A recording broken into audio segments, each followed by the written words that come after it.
Praise the Lord. Blessings of the Sabbath to everyone. Thank you అండి pastor Chittubabu గారు. I hope మీరందరూ last time కలిసినప్పటి నుంచి ఇప్పటికీ దేవుని కృపలో క్షేమంగా ఉన్నారని నా ఉద్దేశం. నేను కోరేది ఏంటంటే అందరూ ప్రిపేర్ అవ్వండి. యేసుక్రీస్తు నేను చెప్పాను లాస్ట్ టైంలో, మళ్ళీ ఇప్పుడు చెప్తున్నాను, నా జీవితంలో వస్తున్నారు. మరణం నాకు ముసలు వైపు వచ్చి చనిపోను, వేరే రీతిగా చనిపోతే అది దేవుని మహిమ కృప నా కోసం. సో మీరు అందరూ కళ్ళు తెరుచుకోవాలి. కళ్ళు అంటే నేను స్పిరిచువల్ ఐస్, చెవులు హోలీ స్పిరిట్ వినటానికి, అవి తెలుసుకోవాలి, వినాలి. దేవుడు మనకి ఈ టైంలో మనకి ఏమి కావాలి అయ్యే మనం మాట్లాడుతున్నాం. ఎందుకంటే మనం బైబిల్లో వాక్యాలు ఉన్నాయి. ఒకటేమో ప్రేషియస్ ట్రూత్ అంటాం, ప్రేషియస్ ట్రూత్. ఇంకోటేమో ప్రజెంట్ ట్రూత్. ప్రజెంట్ అంటే ఇప్పుడు మన జీవితంలో ఈరోజు మనకేమి కావాలి అన్నది బైబిల్లో రాసిందండి. లాస్ట్ టైం నేను చెప్పినప్పుడు మాథ్యూ గురించి చెప్పాను. ఇప్పుడు మనం మాథ్యూ 24 అధ్యాయంలోకి వెళ్ళాం. అది లాస్ట్ వీక్ టచ్ చేసాం. ఇప్పుడు మనం చెప్పాలంటే రెవల్యూషన్కి వెళ్తాం నెక్స్ట్ టైం. కానీ ఇప్పుడు మనం ప్రస్తుతం జీవించే టైం పీరియడ్ ఏంటంటే రెవల్యూషన్ 12, 13, 14 ఆ టైంలో జీవిస్తున్నాం. బైబిల్ నేను స్టార్టింగ్లో చెప్పాను, ఒక ఎన్సైక్లోపీడియా కన్నా పెద్దది. ఎందుకంటే దేవుడు ఏం చేశాడు, ఎలా సృష్టించాడు, ఏం జరిగింది అప్పటి నుంచి, ఏమి జరుగుతున్నది, ఏమి జరగబోతుంది, ఎలాగ అంతమవుద్ది, అన్నీ బైబిల్. సో మనం జీవించే టైము రెవల్యూషన్ 12, 13, 14. దాని తర్వాత 15, 16, 17, 18, 19, 20, 21, 22 జరుగుతాయి. సో మనకు అర్థం అవ్వాలి. అన్ఫార్చునేట్గా క్రైస్తవత్వంలో రెవల్యూషన్ అన్నది ఎవరికి అర్థం అవ్వదు.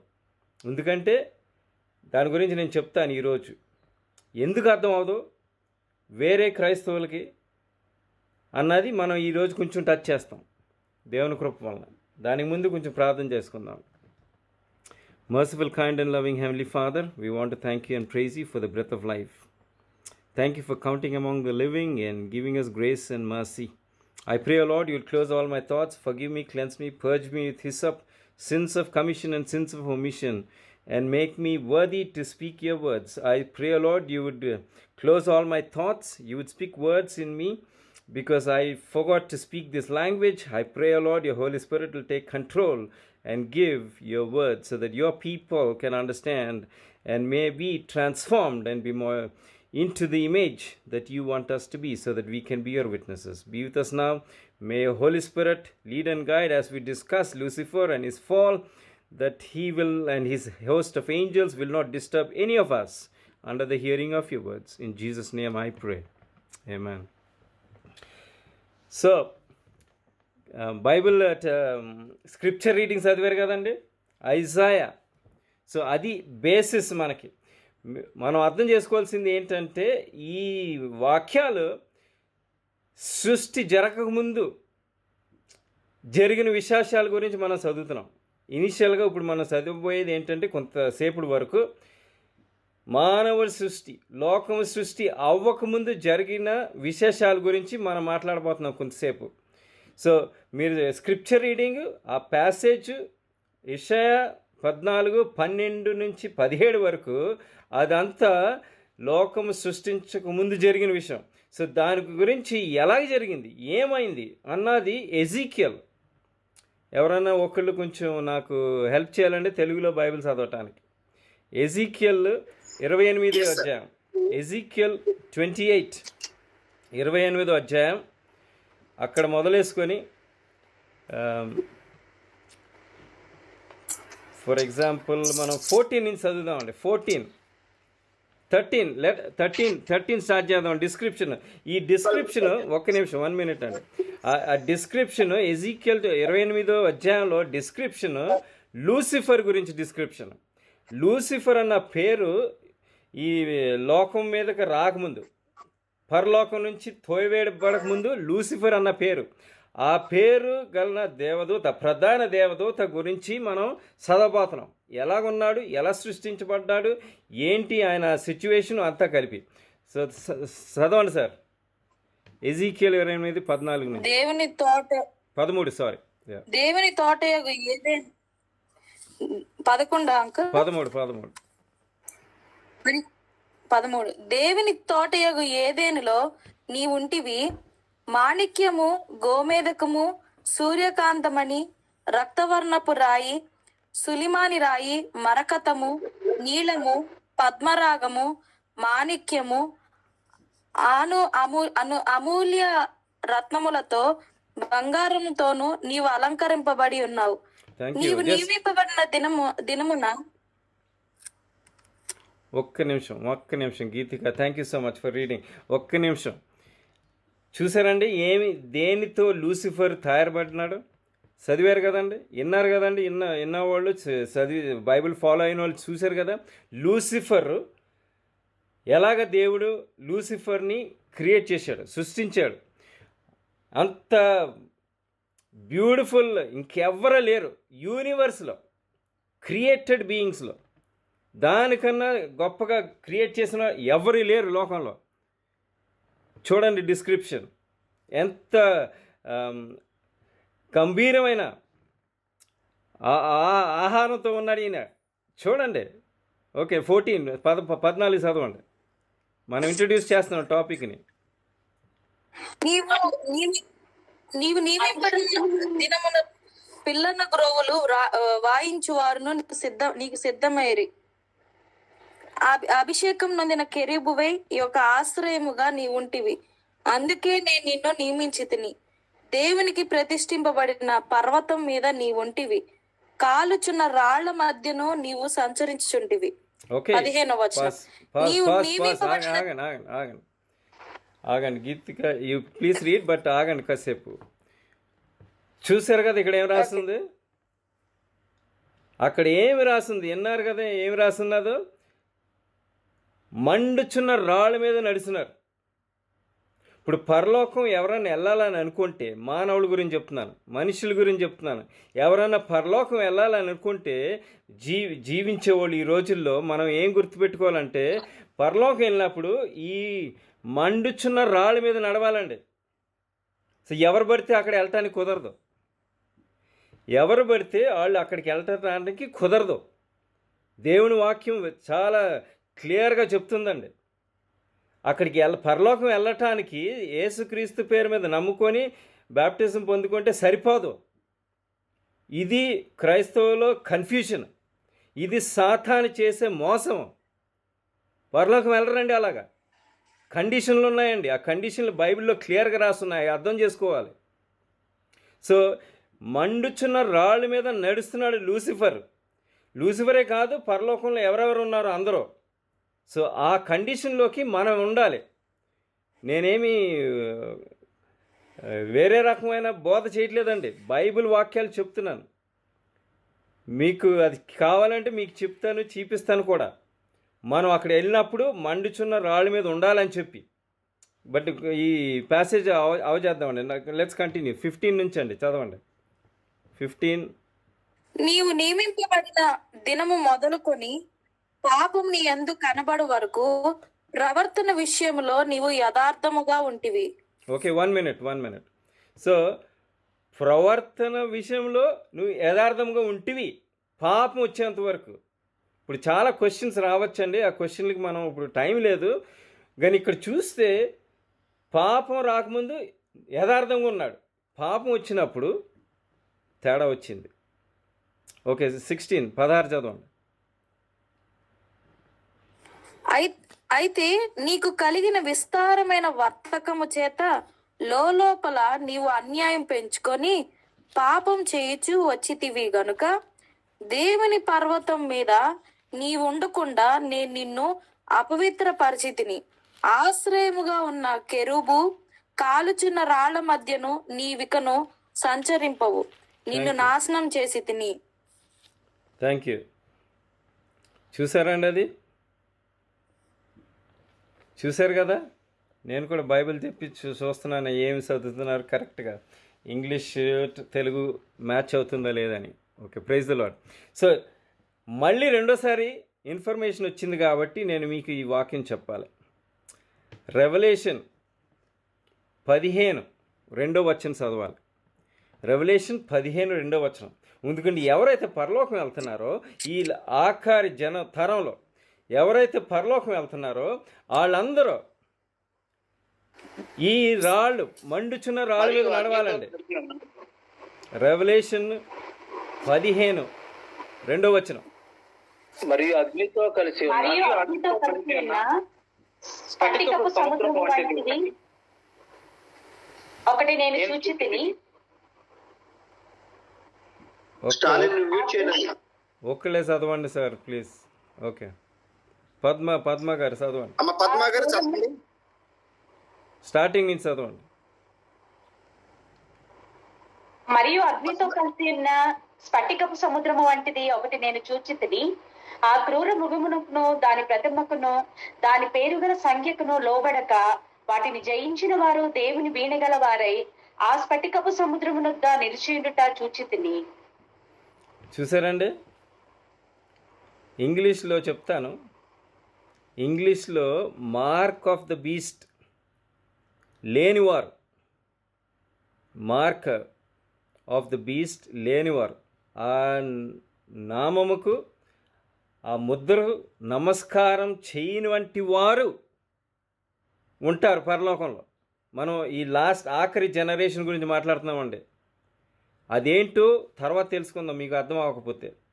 ఇప్పుడు ఈరోజు అది మాట్లాడటానికి టైం లేదు, మనం వేరే టాపిక్ మాట్లాడుతున్నాం. ఈ లూసిఫర్ అన్న ఆయన సాతాను ఎలాగయ్యాడు, అయిన తర్వాత ఏం చేస్తున్నాడు అంతవరకే చదువుదాం, ఎందుకంటే టైం లేదు కాబట్టి. దాని తర్వాత ఇవన్నీ చదువుదాం ఇంకా. సో ఈ మృగం గురించి సంబంధం లేకుండా ఉండాలి పరలోకం వెళ్ళాలి అనుకున్న వాళ్ళు మాత్రం. సింపుల్గా ఒక మాటలో చెప్తాను, తర్వాత చదువుదాం అండి నెక్స్ట్ టైం.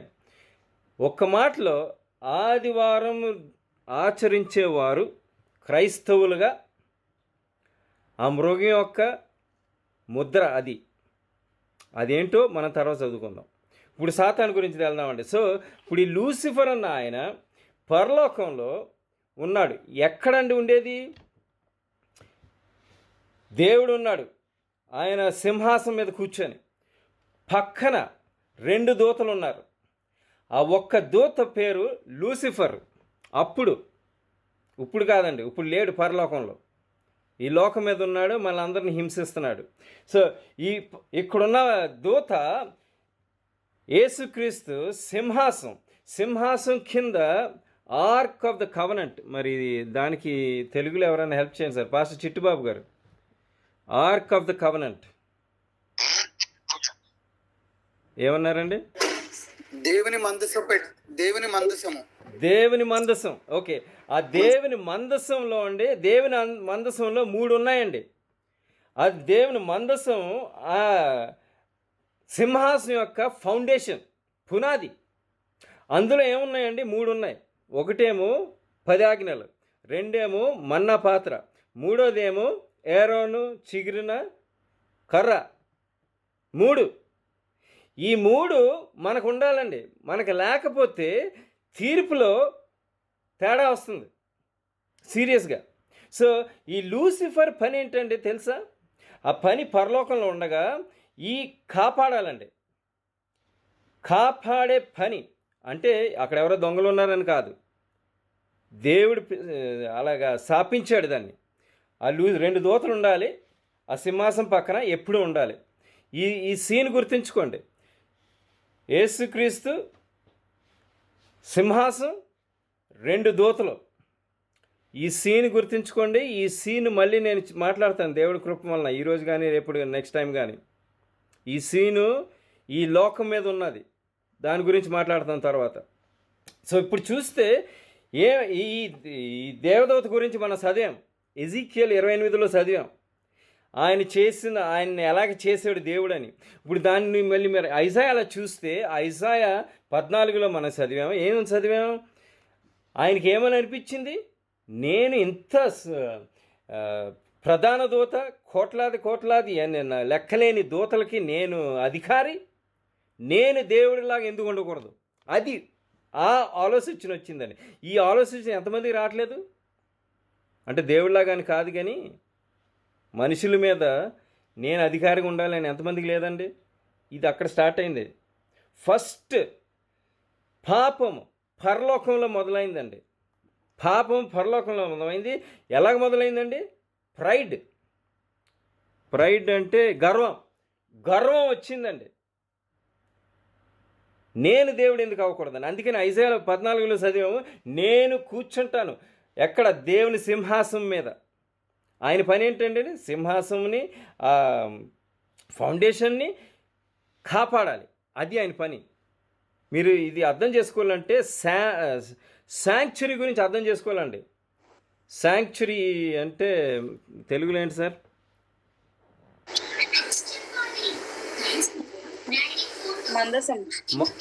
శాంక్చురీ గుడారం. శాంక్చురీ మీన్స్ గుడారం. పరిశుద్ధ స్థలం వేరే అండి. పరిశుద్ధ స్థలం గుడారంలో 3 భాగాలు. గుడారం గురించి అర్థం చేసుకోవాలండి. గుడారం ఎక్కడ స్టార్ట్ అయింది? ఎజీకియల్ 25 నుంచి, ఎక్సడస్ 25 నుంచి గుడారంలో ఏమి జరిగిందో ఓల్డ్ టెస్టమెంట్లో అది అర్థం చేసుకోవాలండి. నేను ఇప్పుడు మనకు క్వశ్చన్ వచ్చింది. ఆ క్వశ్చన్ ఈ ప్రసంగం అయిన తర్వాత ఆన్సర్ చేస్తాను. ఎందుకంటే మనం మాట్లాడే విషయాలన్నీ దానికి కొంచెం ఆన్సర్ ఇస్తుంది. అప్పుడు ఫైనల్గా ఆన్సర్ ఇస్తానండి. నాకు వచ్చిన క్వశ్చన్ సింపుల్ ఏంటంటే, పాత నిబంధన ఏంటి, కొత్త నిబంధన ఏంటి? సింపుల్గా ఆన్సర్ ఇస్తాను లాస్ట్లో, కానీ ఇది అర్థం చేసుకోండి ఇప్పుడు ప్రస్తుతం. సో ఇక్కడ చూసిందే మనం ఏంటంటే, అక్కడ ఈ లూసిఫర్ అన్న ఆయన దేవుడిలాగా ఉండాలనుకొని ఈ 10 ఆజ్ఞలు పాటించకుండా వేరే మార్గం ఉన్నది అన తలంపు. ఎందుకంటే దేవుని 10 ఆజ్ఞల్లో ఏం రాస్తుందండి? మొదటి ఆజ్ఞ ఏం రాస్తుంది? thou shalt have no other gods before me. నాకు తెలుగులో రాదు, కానీ ఇంగ్లీష్లో వచ్చి కాబట్టి చెప్తున్నాను. 10 ఆజ్ఞల్లో మొదటి ఆజ్ఞ ఏంటంటే, ఒకవేళ మీకు తెలియకపోతే ఎక్సడస్ 20 చాప్టర్ తీసి చూడండి.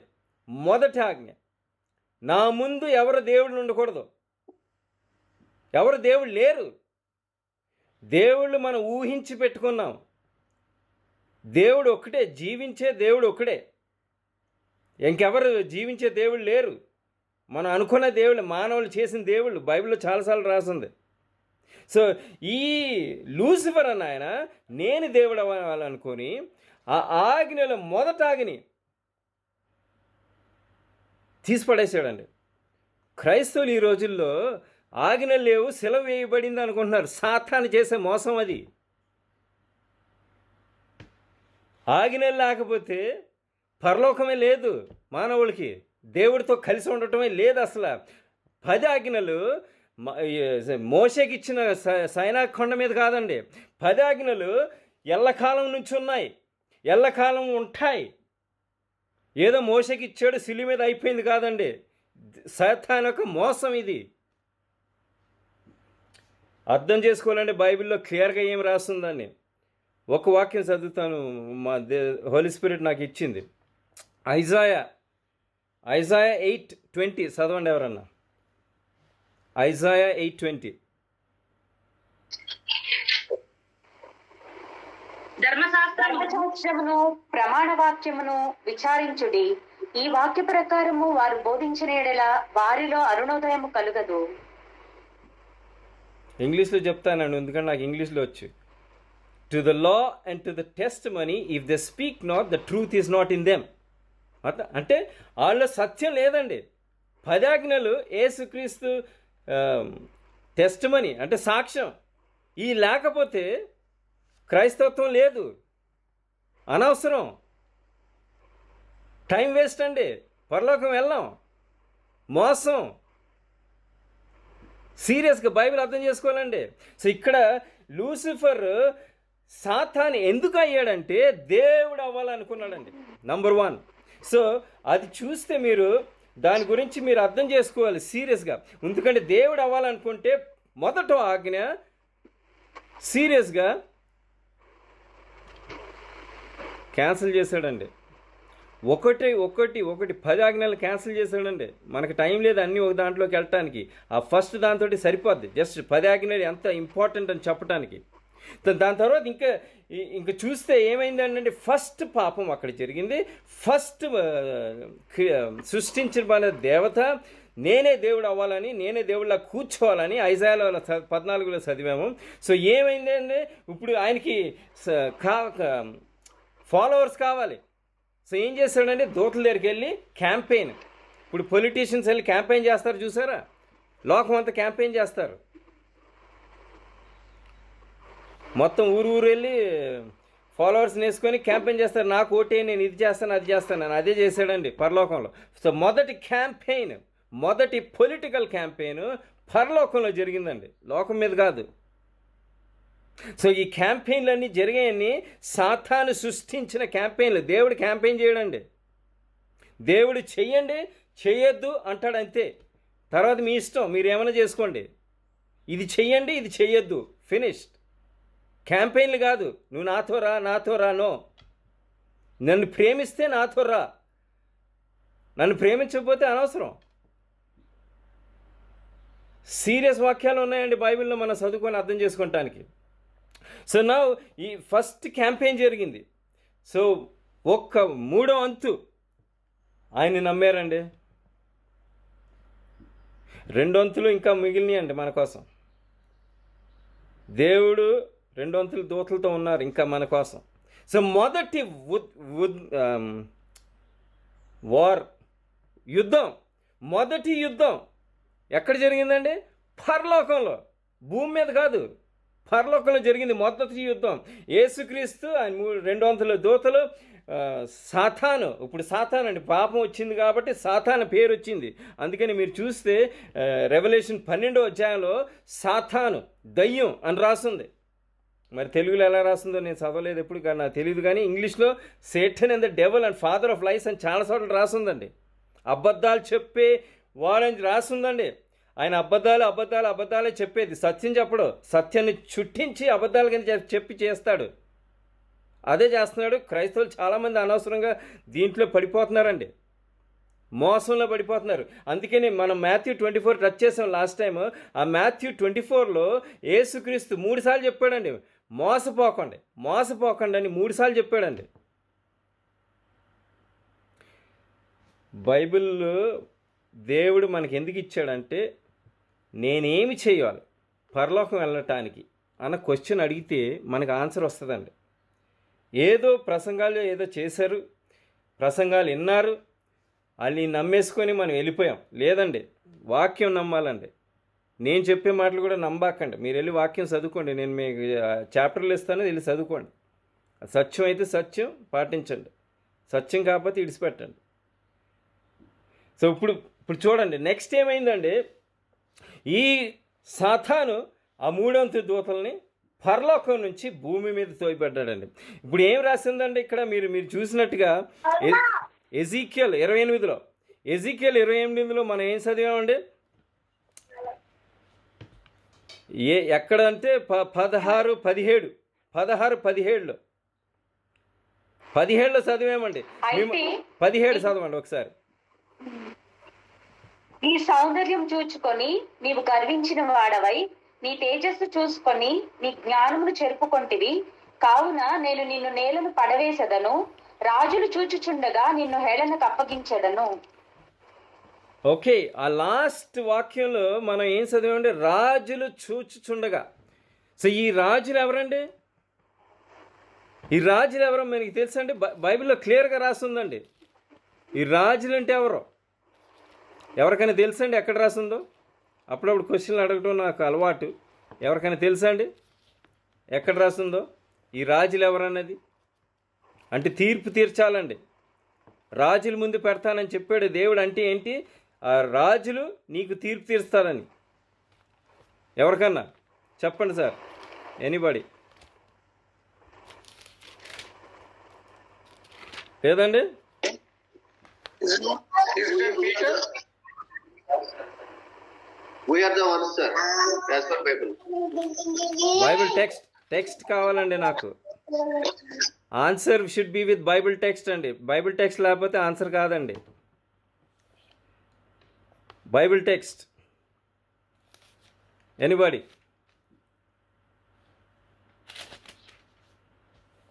చూసారండి ఎవరన్నా బైబిల్ టెక్స్ట్? లేకపోతే నేను ఓపెన్ చేస్తాను.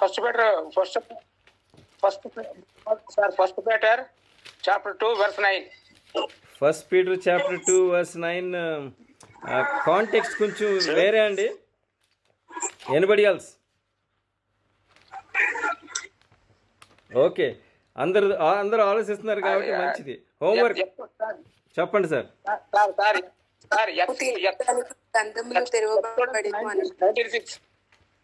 తీర్పు తీర్చడానికి గ్రంథములు తెరవబడిను ప్రకటనలో ఉంటుందండి. Okay thank you all. ఒక టెక్స్ట్ నేను మీకు లాస్ట్లో ఇస్తాను, మీరు ఆలోచిస్తూ ఉండండి. పాస్టర్ చిట్టిబాబు గారు, వాట్ యు న్యూ టెస్ట్మెంట్ లో ఉంది. Revelation chapter 5 verses 9 to 14. Thank you. All this are good. ప్రకటన 5వ అధ్యాయము అన్ని గుడ్. Sir excuse me. చెప్పండి sir. Sir Exodus 19 verse I remember 6 or 7 sir. Thank you. Sir, 1 Corinthians 6:3. We will judge the Satan. That is the correct verse I'm looking for. 1 Corinthians chapter 6 2 to 4 చదవండి ఎవరన్నా. 1 Corinthians chapter 6 2 to 4 చదవండి. All those other మీరు చెప్పిన టెక్స్ట్లన్నీ references అండి, no doubt. చదవండి please. పరిశుద్ధులు లోకమునకు తీర్పు తీర్చుదురని మీరెరుగరా? మీ వలన లోకమునకు తీర్పు జరగవలసి ఉండగా మిక్కిలి అల్పమైన సంగతులను గూర్చి తీర్పు తీర్చుటకు మీకు యోగ్యత లేదా? మనము దేవదూతలకు తీర్పు తీర్చుదమని ఎరుగరా? ఈ జీవన సంబంధమైన సంగతులను గూర్చి మరి ముఖ్యంగా తీర్పు తీర్చవచ్చును గదా. కాబట్టి ఈ జీవన సంబంధమైన వ్యాజ్యంలో మీకు కలిగిన ఎడల వాటిని తీర్చుటకు సంఘములో తృణీకరింపబడిన వారిని కూర్చుండబెట్టుదురా? మీకు సిగ్గు రావాలని చెప్పుచున్నాను. ఏమి తన సహోదరుల మధ్యను వ్యాజ్యం తీర్చగల బుద్ధిమంతుడు మీలో ఒక్కడైనను లేడా? అయితే సహోదరుడు సహోదరుని మీద వ్యాజ్యమాడుచున్నాడు, మరి అవిశ్వాసులు ఎదుటనే వ్యాజ్యమాడుచున్నాడు. థ్యాంక్స్ అండి, థ్యాంక్ యూ సో మచ్. చూసారండి అక్కడ దూతలకు కూడా తీర్పు తీయాలండి. మానవుడు తీర్పు తీయటానికి పరలోకం వెళ్ళాలండి. పరలోకం వెళ్ళటానికి ఆ మండుచున్న రాళ్ళ మీద నడవాలండి. అంటే మనకేం కావాలండి? మనకేం కావాలంటే ఇప్పుడు బ్యాప్టిజం ఇచ్చే యోహాను లోకం మీద ఉండగా నేను నీళ్ళతో మీకు బ్యాప్టిజం ఇస్తున్నాను, నా తర్వాత ఇంకొక అతను వస్తున్నాడు. ఎవరి గురించి చెప్పాడండి? యేసుక్రీస్తు వస్తున్నాడు. Behold the lamb of God. యేసుక్రీస్తు వస్తున్నాడు. యేసుక్రీస్తు మిమ్మల్ని దేనితో బ్యాప్టైజ్ చేస్తాడండి? పరిశుద్ధాత్మతోను మంటతోటి. ఈ బ్యాప్టిజం మనకు కావాలండి. పరిశుద్ధాత్మ ఉండాలండి. పరిశుద్ధాత్మ ఎప్పుడు మనం ప్రార్థనకు వచ్చినప్పుడు కాదండి, లెగిసినప్పుడు నుంచి నిద్రపోయేంత వరకు మనం ఏమి చేస్తున్నామో అన్నీ సాక్ష్యంగా ఉండాలండి. మనం లాస్ట్ టైం టచ్ చేసాం, మత్తయి 24:14 వచ్చినాం. సాక్ష్యంగా బోధించాలండి. అంటే ప్రజలు క్రైస్తవుని చూస్తే యేసుక్రీస్తుని చూడాలండి, లేకపోతే కుదరదండి.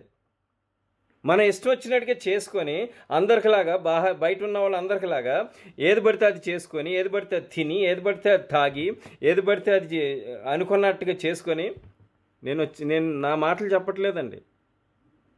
1 Corinthians 1 Corinthians 10:13 కాదు 31 చదవండి. 1 Corinthians 10:31. కాబట్టి మీరు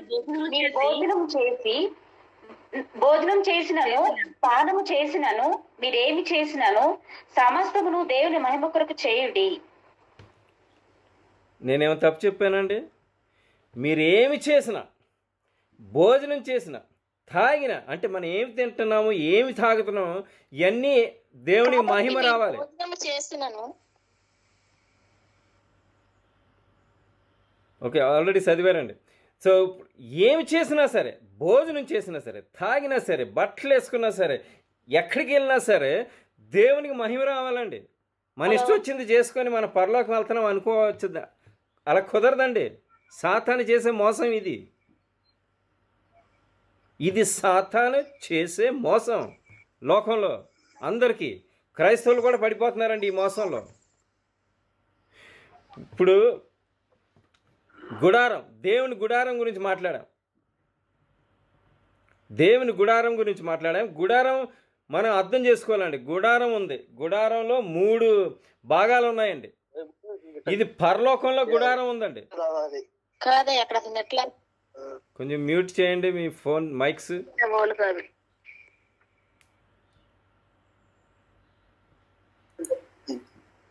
అందరూ కొంచెం మ్యూట్లో ఉండండి. దేవుని గుడారంలో 3 భాగాలు ఉన్నాయండి.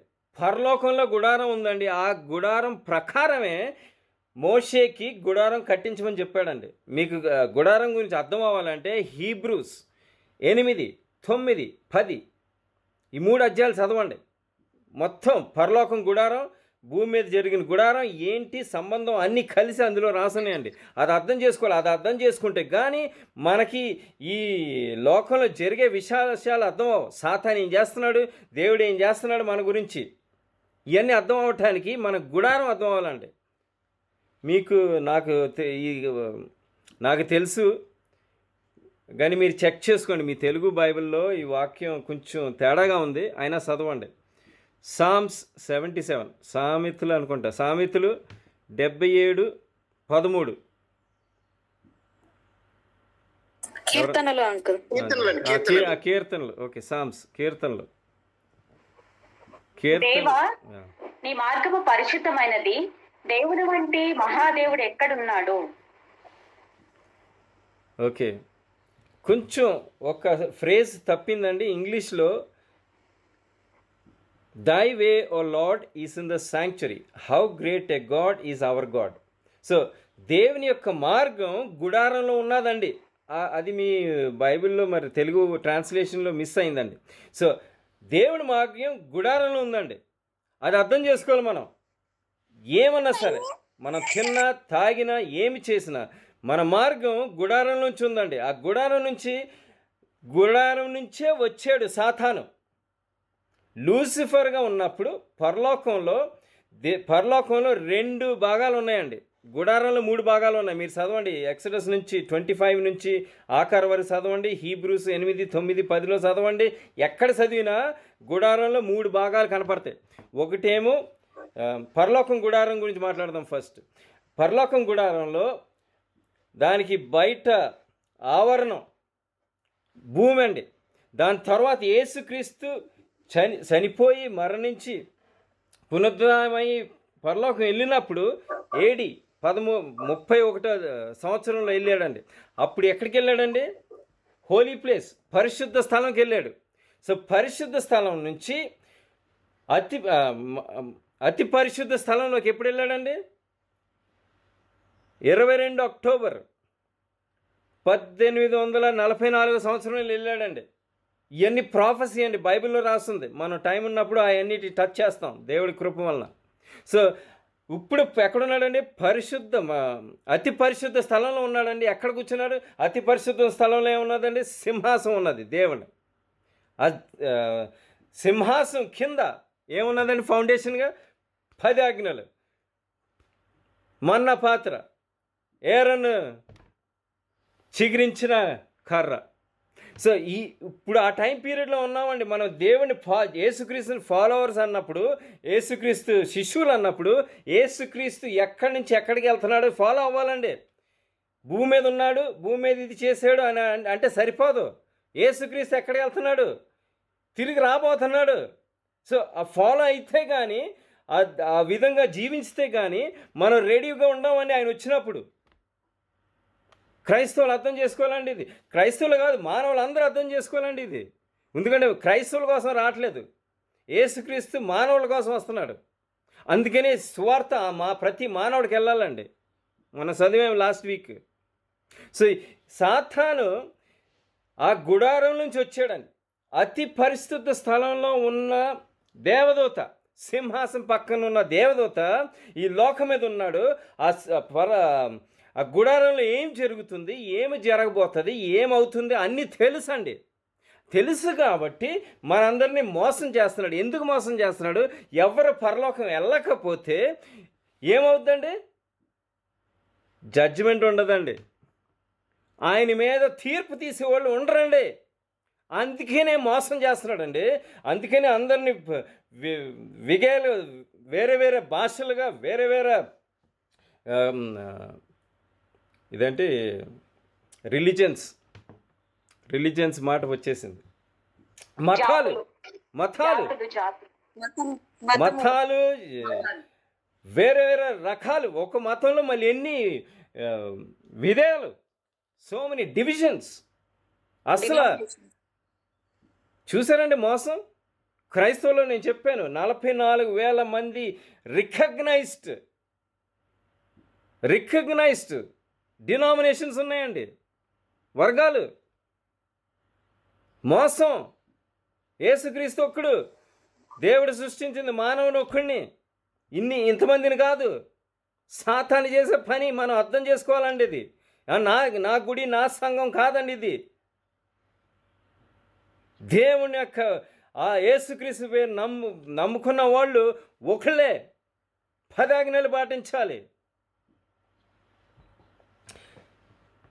పాయింట్ చెప్పాలండి, కొంచెం గట్టిగా హోలీ స్పిరిట్ ఇచ్చినప్పుడు చెప్తాను. ఇప్పుడు చూడండి, నెక్స్ట్ ఏం చేశాడు? ఈ గుడారంలో నుంచి వచ్చిన సాతాను ఆ గుడారాన్ని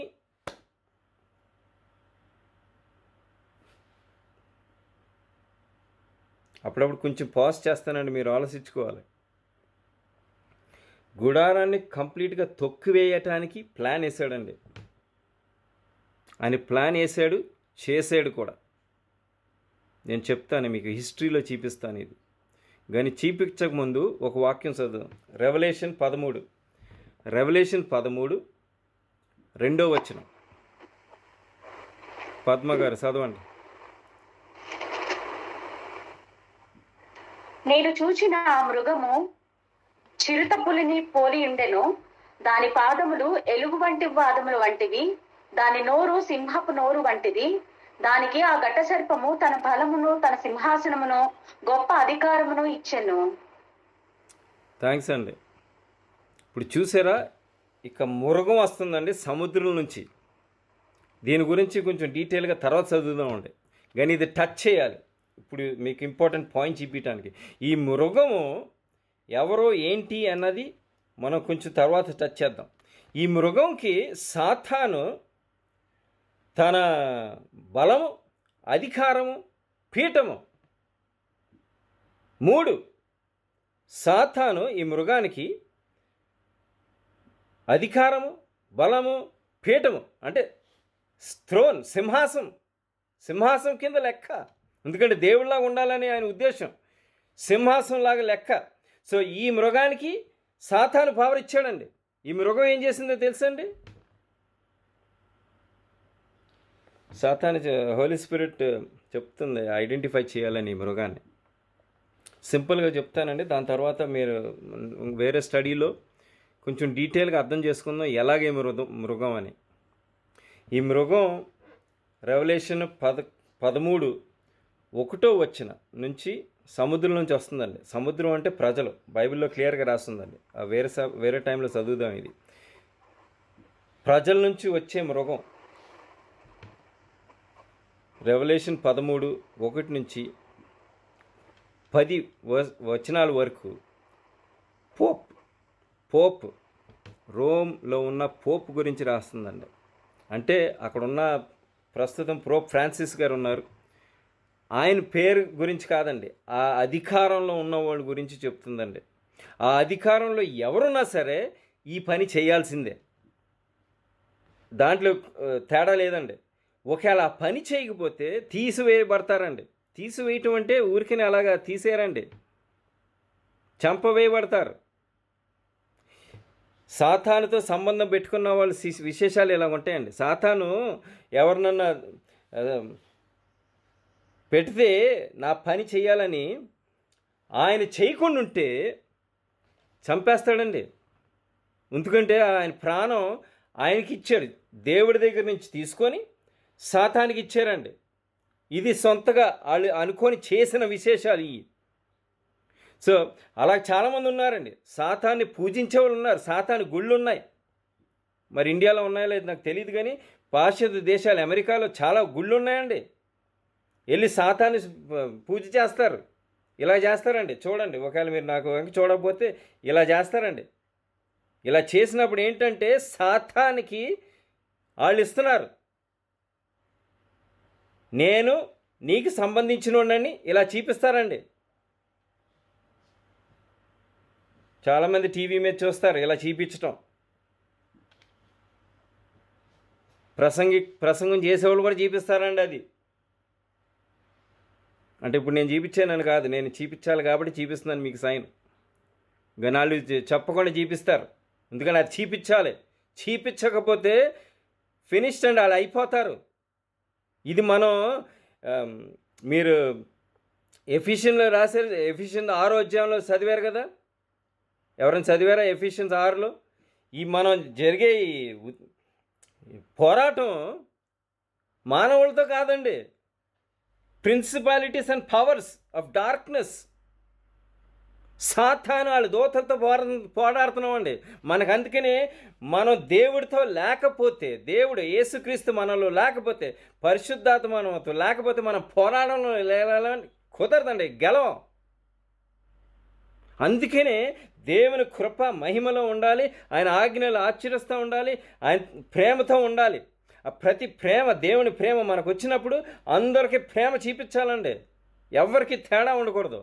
వీళ్ళు నా ఫ్రెండ్, వీళ్ళకి ఎక్కువ ప్రేమ, బయట ఆయన ఎవరో నాకు తెలీదు, ఆయన పక్క నుంచి వెళ్ళిపోదాం. కుదరదండి జీవితం. పరలోకం వెళ్ళాలంటే అలాంటి జీవితం కుదరదు. సో ఇప్పుడు చూడండి ఇంకొక మాట. ఇప్పుడున్న ఈ సాతాను ఏం చేశాడు? అక్కడి నుంచి వచ్చినాడు, అతి పరిశుద్ధ స్థలం నుంచి వచ్చాడు కాబట్టి దాన్ని అణచివేయాడు. ఈ పోప్కి ఇచ్చాడండి అధికారం. మన చదివే ఎప్పుడే రెవల్యూషన్ 13:2 చదివాం. ఈ పోప్కి అధికారం ఇచ్చాడు. చదవద్దండి, మళ్ళీ చదవద్దు. పోప్కి అధికారం ఇచ్చాడు.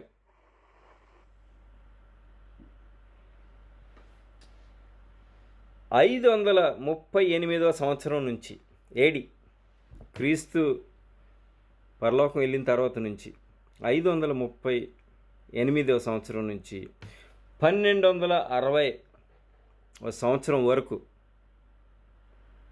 అన్ని సంవత్సరాలు. అది ఎప్పుడు ఎండ్ అయిందండి? 1798వ సంవత్సరంలో ఎండ్ అయిందండి.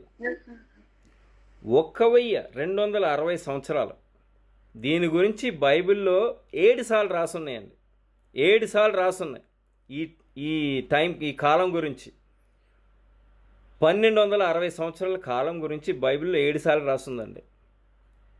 ఈ కాలంలో ఈ పోప్ అన్న వాళ్ళు ఏం చేశారంటే మొత్తం క్రైస్తవుల్ని, మీరు చదవచ్చండి, హిస్టరీ పుస్తకాల్లో చదవండి. పోప్ అన్న వాళ్ళు ఏం చేశారంటే క్రైస్తవుల్ని చంపారండి. ఉట్టి చంపటమే కాదండి, పర్సిక్యూట్ చేశారండి, హింసించారండి రకరకాలుగా. చదవండి, హిస్టరీలో రాసింది, బైబిల్లో రాసలేదు. బైబిల్ ఏం రాసిందంటే హింసిస్తారు, చంపుతారని రాస్తుంది, అది చదవండి. సో సాతాను ఇచ్చాడండి అధికారం ఇచ్చాడు కాబట్టి మీరు చదివితే, ఆ టైం పీరియడ్లో చదివితే, హిస్టరీ బుక్స్లో చదివితే ఏం చూస్తారంటే, ఏమి చేశారంటే వీళ్ళు సైన్యాలను పంపించారండి. సైన్యాలను పంపించి మేము చెప్పింది మీరు పాటిస్తే మిమ్మల్ని ఇడిచిపెడతాం, లేకపోతే వాళ్ళందరినీ నశించారండి. చూడండి, చంపేశారు. హిస్టరీ బుక్స్లో చదవండి. ఇప్పుడు ఈ రోజుల్లో మన బుక్స్ కోసం వెళ్ళనవసరం లేదు, ఇంటర్నెట్లో చదవండి. ఇంక్విజిషన్, మరి తెలుగులో ఏమంటారు నాకు తెలియదు, కానీ ఇంగ్లీష్లో ఇంక్విజిషన్.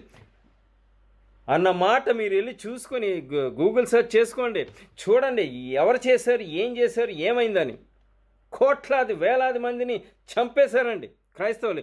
ఎవరైతే ఆ రోమా క్యాథలిక్ సంఘాన్ని ఎవరైతే కలిసి వెళ్ళట్లేదని. కానీ ఈరోజు ఏం జరుగుతుందండి?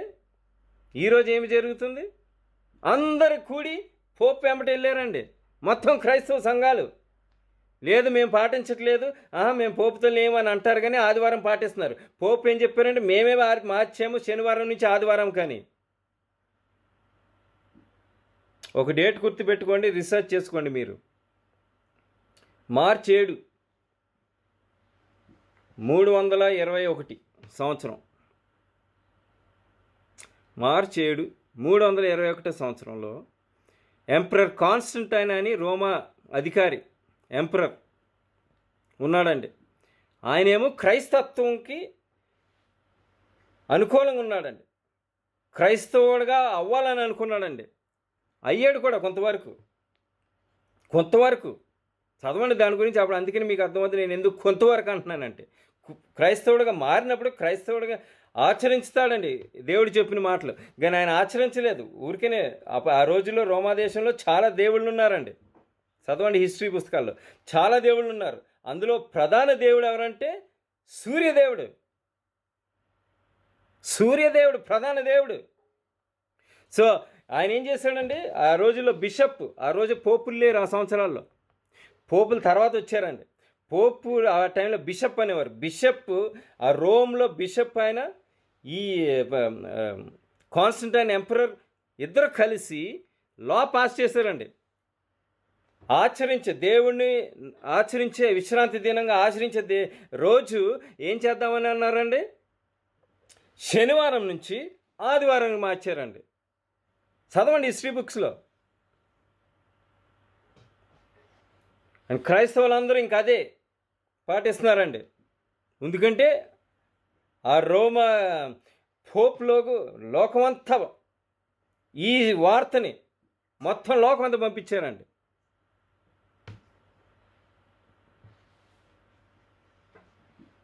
ఆలోచించమని నేను కొంచెం ఆలోచిస్తున్నానండి. ఈ వాక్యాలు మీరు ఎంతవరకే కాదండి. మీరు ఒకవేళ మీరు శనివారం రోజు ఆచరిస్తున్నారు, మీరు సత్యాలు పాటిస్తున్నారు, మీ దగ్గర ఉంచుకుంటాం కాదండి, అందరికి చెప్పాలండి. నాకు రాదు చెప్పటం అంటే కుదరదండి. నేను తెలుగులో ఎప్పుడు మాట్లాడలేదండి, ఇది రెండోసారి తెలుగులో మాట్లాడటం. రాదంటే కుదరదండి. పరిశుద్ధాత్మ మాటలు ఇస్తాయండి చెప్పటానికి. మనసు ఉండాలి. ఇంగ్లీష్లో ఒక సేయింగ్ ఉందండి, మనసు ఉంటే మార్గం ఉంటుందండి. మనకేం మనసులు లేవు, ఎవరో ఏమనుకుంటారని నవ్వుతారు. నేను కూడా అనుకోవచ్చు అలాగా, నా తెలుగు రాదు సరిగ్గా చెప్పడానికి రాదు, అందరూ ఏమనుకుంటారు నవ్వుతారు అనుకోవచ్చు. నాకేం పర్లేదు, మీరు నవ్వండి, హేళన చేయండి, ఏం పర్లేదు, నాకేం పర్వాలేదు. దేవుని వాక్యం ప్రతి మానవుడి దగ్గరికి వెళ్ళాలి.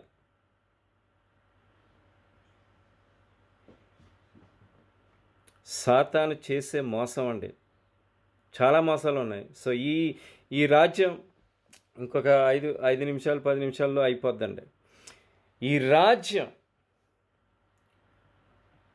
బైబిల్ ప్రకారంగా ఆఖరి రాజ్యం, రాజుగా కూర్చుంటున్నాడండి పోప్. మీరు చూడొచ్చు గూగుల్లో పిక్చర్స్ చూడండి, ఇమేజెస్. తెలుగులో మరి ఇమేజెస్ అంటే విగ్రహారం కాదండి, ఇమేజెస్ అంటే పిక్చర్లు చూడండి, ఫోటోలు చూడండి, గూగుల్లో ఫోటోలు చూడండి. పోప్ ఎలా కూర్చుంటాడంటే సింహాసనం మీద కూర్చుంటాడండి. 2 దూతలు ఉన్నాయండి పక్కన, చూడండి గూగుల్లో చూడండి. 2 దూతలు, అటొకలు ఇటొకలు. మళ్ళీ అది ఊరికే అలా కూర్చుంటాం కాదండి. నేను దేవుడు, యేసుక్రీస్తు కింద వచ్చిన దేవుడు అని చెప్తున్నాడండి. నేను దేవుడు అంటాడండి. మళ్ళీ ప్రతి ఒక్క రోమన్ క్యాథలిక్ సంఘాల్లో ఉన్న ప్రతి ఫాదర్, మరి ఆ ప్రీస్ట్ ఏం పేరు బట్టి పిలుస్తారో దాన్ని బట్టి ప్రతి ఒక్కళ్ళు దేవుడు అంటండి. వాళ్ళు చెప్పే మాటలండి, నేను చెప్పే మాటలు కాదు. ఇది మీరు చూసుకోండి, వాళ్ళు రాసిన మాటలు నేను చెప్తున్నాను. ప్రతి ఒక్కడు దేవుడు అంటండి. అందుకనే ఆ సంఘంలో ఏం చేస్తారు? క్రైస్తవులు అందరూ వెళ్ళి అక్కడ ఉన్న ప్రీస్ట్కి పాపాలన్నీ కన్ఫెషన్ చేస్తారండి. క్షమాపణ ప్రీస్ట్ కోరతారండి, యేసుక్రీస్తు కాదండి. మోసం అండి ఇది మోసం, సాతాను చేసే మోసం.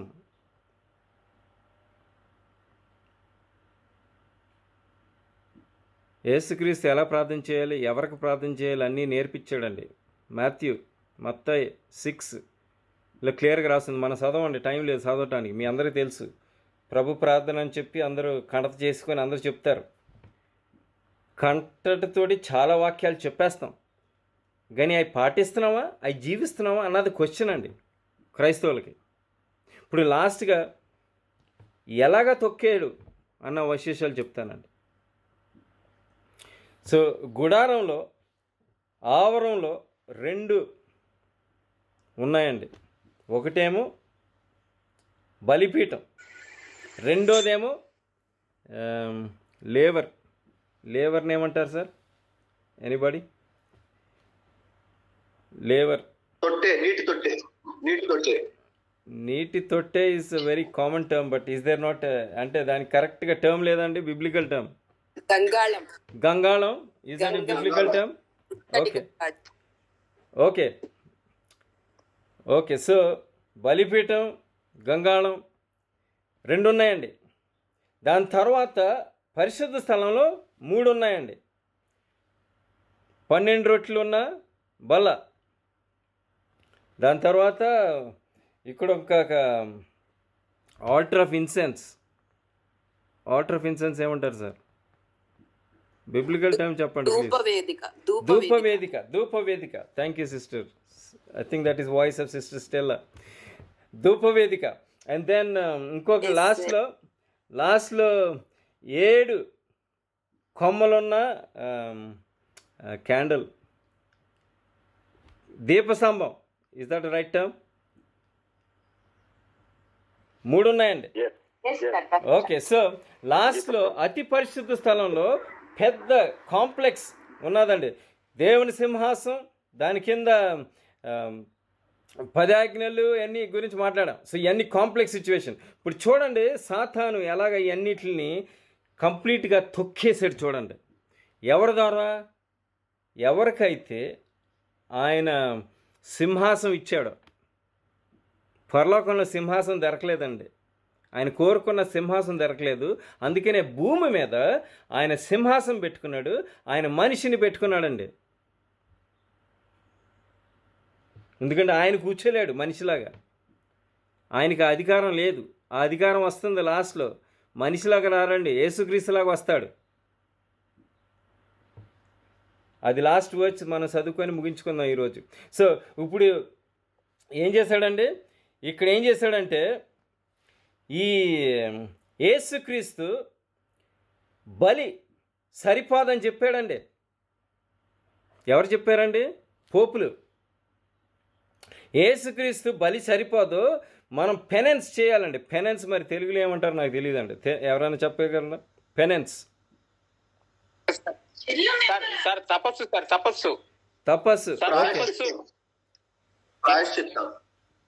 నో సార్, తపస్సు. Okay everybody understood. సో తపస్సు అంటే ఏదో చెయ్యాలండి. ఏదైనా చేస్తే కానీ మనకు పుణ్యం రాదు, పరలోకం రాదు. సో అది చేయాలని చెప్పి అంటే దీని మీద తొక్కేశాడండి. ఇంకోటి ఏంటంటే బాప్టిజం ఏం చేశారండి? బాప్టిజం యేసుక్రీస్తు ఏం చేశాడు? బాప్టిజం మనకి ప్రతి దానికి మనకి ఎగ్జాంపుల్ ఎవరండి? యేసుక్రీస్తు ఎగ్జాంపుల్. యేసుక్రీస్తు ఏం చేశాడో మనం అది చెయ్యాలి, యేసుక్రీస్తు ఫాలోవర్స్గా. సో యేసుక్రీస్తు ఎలాగంటే బాప్టిజం బై ఇమర్షన్, అంటే నీటిలోకి వెళ్ళి, అంటే సింబాలిక్లీ ఏంటంటే బాప్టిజము మనం మన సెల్ఫ్కి చనిపోయి మరణించి, అందుకనే లోపలికి వెళ్ళి బయటికి రావాలండి. న్యూ లైఫ్ ఇన్ క్రైస్ట్ అంటాం. అంటే కొత్త జీవితం, యేసుక్రీస్తులో కొత్త జీవితం రావాలి. దాన్ని ఏం చేశారండి? తొక్కివేసి పడేసి దాన్ని బాప్టిజం చిన్న పిల్లలు, పుట్టిన పిల్లల మీద చిలకరిస్తారండి. చూసారండి? ఇంత సార్ ఇది ఆవరణలో జరిగిన విశేషాలు. దాని తర్వాత దీంట్లో ఏం జరిగిందండి? ఇప్పుడు టేబుల్ ఆఫ్ షూ బ్రెడ్ అంటే ఆ బల్ల మీద ఉన్న రొట్టెలు. రొట్టె అంటే ఏంటండి? రొట్టె అంటే బైబిల్ అండి. బైబిల్ని తీసి పడేశారండి. మీరు చదవచ్చు, హిస్టరీ బుక్స్లో చదవచ్చు. బైబిల్ని తీశారు. ఎందుకు తీశారు? ఎందుకంటే వాళ్ళు చెప్పే ఆచరణలో తీసుకొస్తున్నారు. క్రైస్తవులు బైబిల్ చదివి ఇది తప్పండి, ఇది చేయకూడదని అలా చాలా ప్రొటెస్షన్ జరిగిందండి. అవన్నీ జరుగుతున్నాయి అని చెప్పేసి బైబిల్ తీసి పడేస్తే ఎవరికి ఏం తెలియదు. మనం ఏమి ఆచారాలు తెచ్చినా ఫాలో అవ్వచ్చు. అందుకని క్రిస్మస్, ఈస్టర్ అన్నీ చేసేస్తున్నారండి క్రైస్తవులు అందరూ కలిసి. బైబిల్లో ఎక్కడ రాసలేదు నన్ను చెయ్యాలని. ఎన్ని ఆచారాలు, తెచ్చిన ఆచారాలు, రకరకాల ఆచారాలు ఫాలో చేసేస్తున్నారు. ఎక్కడా రాసలేదు బైబిల్లో. సాతాను చేసే మోసం. దాన్ని తొక్కి పడేసాడండి. ఇంకేమైనా ఉందండి ఇక్కడ? మందసం ఉందండి. ప్రార్థనలో, మన ప్రార్థనలు వెళ్తున్నాయి. ఆ ప్రార్థన మనసు తొక్కి వేసాడండి. ఎందుకంటే నేను దేవుడు, నాకు ప్రార్థన చేయండి అని చెప్తున్నాడండి. అసలు మీరు చూస్తే ఇప్పుడు పరలోకంలో 2 భాగాలు ఉన్నాయండి. పరిశుద్ధ స్థలం, అతి పరిశుద్ధ స్థలం. ఆ 2 భాగాలకి మధ్యలో తెర ఉన్నదండి. యేసుక్రీస్తు జన్మించినప్పుడు అందుకని ఆ తెర పైనుంచి కింద వరకు తీసివేయబడిందండి, చింపేసి. అంటే అక్కడ జరిగే పాత నిబంధన ప్రకారంగా పాపానికి రక్తం బలించే పూజలన్నీ అయిపోయినాయి. యేసుక్రీస్తు మరించాడు, బలి అయిపోయింది. దాని తర్వాత ఇంక బలి అనేది జరగకూడదు. సో అందుకనే అక్కడ జరిగేవన్నీ యేసుక్రీస్తు దాంట్లో ఫుల్గా చేశాడండి. సో అది చేసిన తర్వాత వీళ్ళు ఏం చేస్తున్నారండి, అక్కడ పరలోకంలో 2 భాగాలు ఉన్నట్టుగా ఇక్కడ గుడిలో ఏం చేస్తున్నారంటే, ఒక పక్కన పూజారి ఉంటాడండి, ఇంకో పక్కన క్రైస్తవుడు వెళ్తాడండి. ఆ ప్రీస్ట్కి, ఆ ఫాదర్కి క్షమాపణ కోరతారండి. పరలోకంలో ఉన్న గుడారాన్ని భూమి మీదకి తెచ్చేసి కంప్లీట్గా నాశనం చేశాడండి. ఓకే, ఇంకేం జరిగిందండి? ఇక్కడేముంది? దీపస్తంభం, 7 కొమ్మల దీపస్తంభం. ఆ దీపస్తంభం అంటే ఏంటండి? విట్నెసింగ్. అంటే లోకం అంతా వాక్యం వెళ్ళాలి. మత్తయి 28, 19, 20, మత్తయి 24, 14 వచ్చా సువార్త లోకం అంతా వెళ్ళాలి ప్రతి జనులకు. రెవల్యూషన్ 14, 6, 7 ఎన్ని వాక్యాలు ఉన్నాయండి క్రైస్తవులకి. ఈ వాక్యం అంతా లోకం అంతా వెళ్ళాలని. అది దీపస్తంభం. యేసుక్రీస్తు చెప్పాడు. మాథ్యూ 24, మత్తయి 24 చదవండి ఎవరన్నా. 24, 15, 16. 16 చదవండి, సరిపోద్ది, టైం లేదు. సారీ, మత్తయి 5, 16.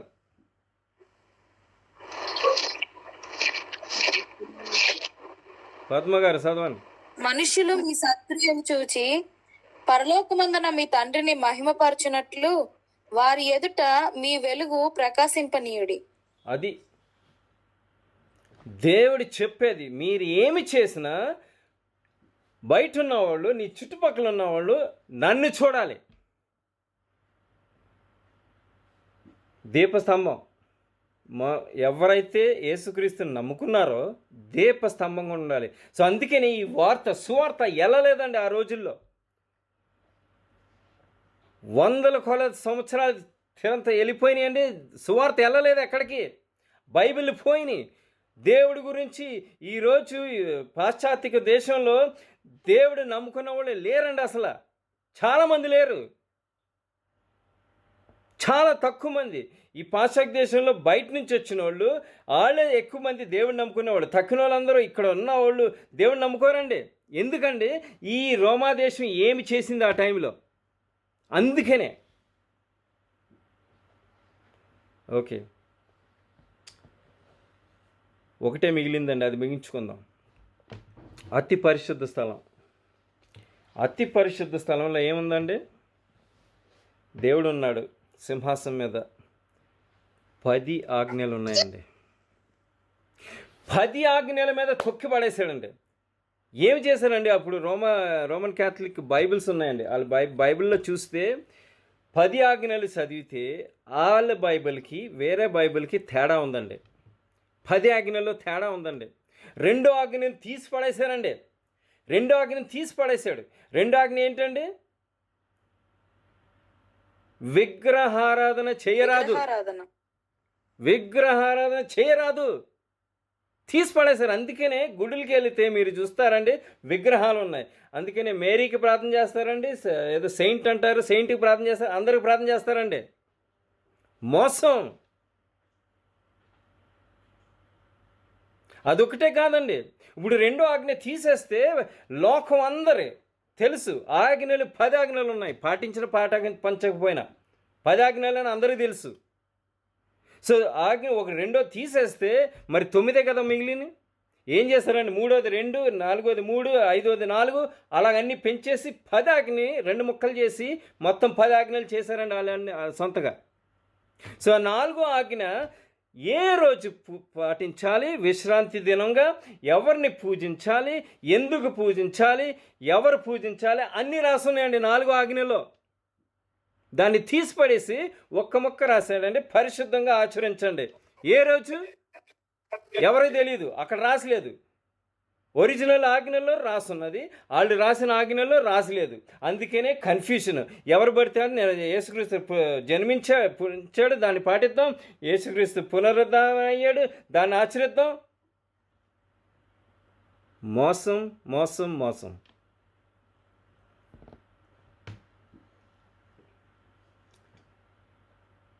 సాతాను ఫుల్గా కంప్లీట్గా మోసం చేయబోతున్నాడండి. ఇంకా చాలా విశేషాలు ఉన్నాయి కానీ టైం లేదు, మనం మానేద్దాం దాని గురించి. మోసం చేయబోతున్నాడండి. చాలామంది మోసపోతారు, క్రైస్తవులతో సహా. బైబిల్ని కరెక్ట్గా చదువుకొని అర్థం చేసుకోకపోతే మళ్ళీ తిరిగి వస్తాడండి. తిరిగి వస్తాడు. ఎవరికిలాగా? సాతాను భూమి మీద కనపడేలాగా వస్తాడండి. ఎవరిలాగా వస్తాడు? యేసుక్రీస్తులాగా వస్తాడు. రెండోసారి వచ్చినలాగా వస్తాడు. వచ్చి ఏమని చెప్తాడు తెలుసా అండి? నేనే మార్చాను శనివారం నుంచి ఆదివారం వరకు, అందుకని మనం అందరూ ఆచరించాలి అని చెప్తాడండి. ఇది వస్తాడని రాస్తుంది బైబిల్లో. ఇలా చెప్తాడని పెన్ ఆఫ్ ఇన్స్పిరేషన్ అంటే ప్రవక్త రాసిన రాకల్లో రాసున్నాయండి. ఆఖరి వచనం చదువుకొని ముగించుకుందామండి. 2 కొరింథియన్స్ 2 కొరింథియ 11:14 11:14 వస్తాడండి.